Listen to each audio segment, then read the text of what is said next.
Supreme Lord, eternal truth, let us obey Thee alone and live according to truth. परमोच प्रभु सत्यम नित्य त्वमेव केवलम अनुवर्तामहे सत्यम अनुजीवम केवलम ओम शांति शांति शांति. Good morning, Vande Mataram. Welcome all of you. Namaste. So this morning's spiritual discussion will be on the seer was born. Very interesting topic.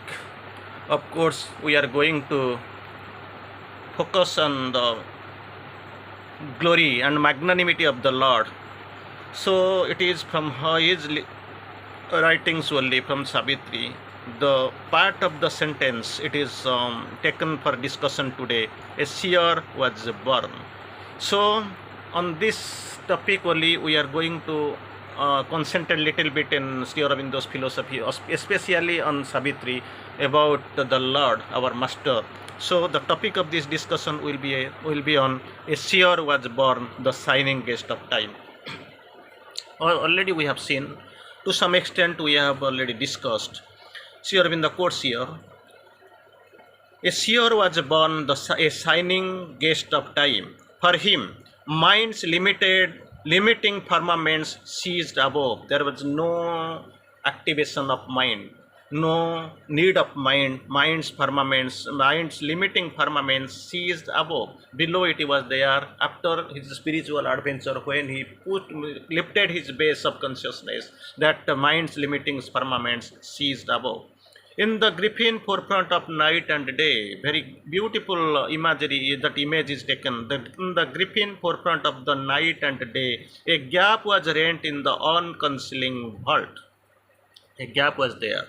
The conscious ends of being went rolling back. It actually was spreading. So we have known, as you go from here, you see this is the end, here is the horizon. So suppose physically you are going, then this horizon will be getting shifted up. So as per this example, we have also, when our consciousness is getting elevated, we are moving from step to step, from door to door, from consciousness to consciousness when it is getting elevated. So what happened? The conscious ends up being went rolling back. So it was folded, now it is unfolded, it is getting rolling back. The landmarks of the little person fell. The little person, that landmarks actually it is fell. It can be confined because you have got the big horizon, you have to go there. If something like crown is there, aspiration shows the image of your crown, you have to go there. You have to discover your identity, you have to realize itself, you have to develop it, you have to progress it. So things are there. So nothing, no confines can be there to confine you. No boundary there will be there to bound you. You are unbounded, you are vast, you are limitless, you have to go. The island of ego joined its continent. Now this it has been separated. This island ego, that island means entirely throughout, everywhere it is surrounded by water only. Now this water is separating the island from the on continent. When the ego is dead, when we have passed beyond this egoic bounds, this littleness, the island ego now joined its continent. Overpast was the life's rigid limiting forms. Limiting forms and rigid limiting forms, they were overpassed. They had to be overpassed. There is no other go. It is the way. Life's barrier opens into the unknown. Barriers of life, it opened into the unknown. Abolished were conceptions, governance. Abolished. The things, just imagine how the words are used. Landmarks of the little person fell. Conscious ends of being went rolling back. Then island ego joined its continent. Landmarks of the little person fell. Overpast was the life's rigid limiting forms. Life's barrier opened onto the unknown. Just imagine if the things are there, these are the bounds, confines. It was confining and bounding you. Now it is overpassed because a greater being saw a greater light. You have to go, you have to pass, you have to go to the higher hemisphere, you have to look at it, you have to realize, discover and realize. So it has no position, it has no need there at all, because it has the need only when in this small confines in this lower hemisphere. Once you are elevated, things will be there. The greater being saw a greater light. And the striking of subjection's rigorous clause, that a rule, it has no limiting, this rigid limiting norm forms not necessary. Subjection's rigorous clause not necessary, it has to be stricken off, it must be stricken off. Striking of subjection's rigorous clause annulled the soul's treaty with nature's nescience. With the normally, usually, fundamentally, we are doing the treaty with the nature's nescience. Now it must be annulled. All the gray inhibitions were turned off. Those were inhibitions and the gray inhibitions were there that was surrounding, that was crowding around you, and that was obscuring you must be turned off. We are turned off. And broken the intellect's hard and lustrous lead. Intellect, with intellect we feel proud that we have gained something, we are intellectuals. So these intellects, we know the surface of the intellect is hard and rocky. For that ordinary rain or ordinary water can't dissolve it. For that heaven's golden rain must come. And once this ground is prepared, things will come from the birds of paradise sit on the life's boughs. Seed of the branch of heaven transplant to the mortal soil. The things will change, life, mind, everything will come from that will be over downpouring on our life. And broken the intellect's hard and lustrous lead. Truth unpartitioned. Truth now it is partitioned. We feel the fragmented truth. Truth unpartitioned found immense sky room. For that, actually, here this is a barrier, it is a very small hemisphere. But the truth unpartitioned found immense sky room. It is there is nobody to quarrel with you. Because here for this patch of land, even we class, strife, even murder, so many ways we are getting partitioned. But there itself, nobody is there to quarrel with you. There is no strife. Everything, wherever you see, wherever you go, everything you are the owner, and you are the only thing you feel. That is the presence of the divine, and you are only the thing. Because nobody is there, you are competent. Nobody has trod that untrodden soil. Only divine will be there. His presence will be there. That the truth will be there. That the truth unpartitioned found an immense sky room. An inferior vision saw and knew, not the ordinary vision, that inferior vision saw and knew. Then what is the change in you? Just imagine if you are getting the touch of that higher sphere. Then that is the thing. The bounded mind became a boundless night. That is the transformation for which we are aspiring for.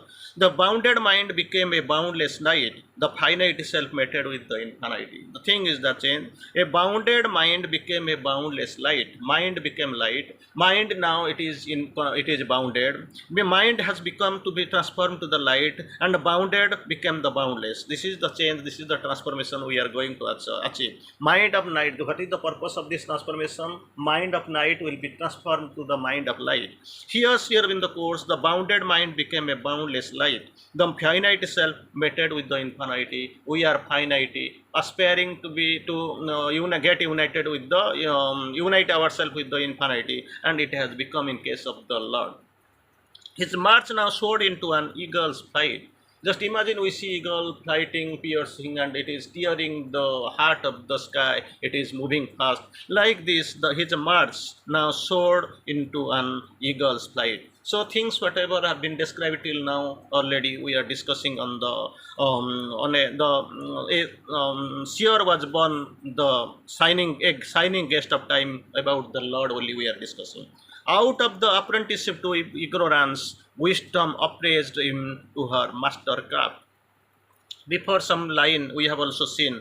While his preparations are going, then the divine will come down. The cosmic worker set his secret hand to turn this fired mod engine to heaven use. So this is the file, this is mod engine. It is actually serving the entire world here only confined. But thing is that the secret worker, cosmic worker will come and set his secret hand to turn this file mod engine for the heaven use. Not only for these purposes of this mind, life and body, for this smallness. So it has to be, because it is born, life has a purpose and we have to fulfill.